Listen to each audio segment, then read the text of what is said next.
So this is the unboxing of the Qatar B777. So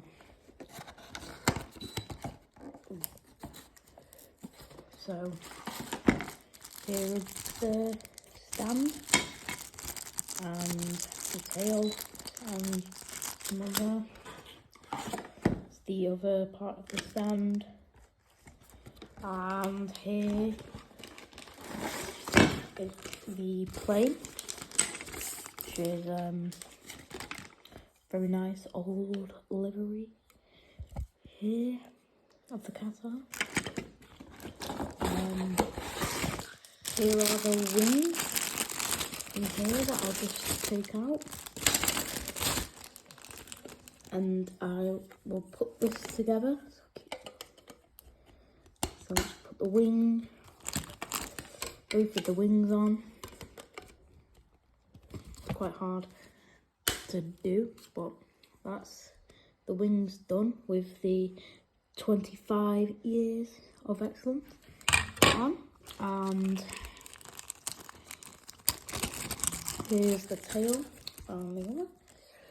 So I'll put this on, that, and these two just put on,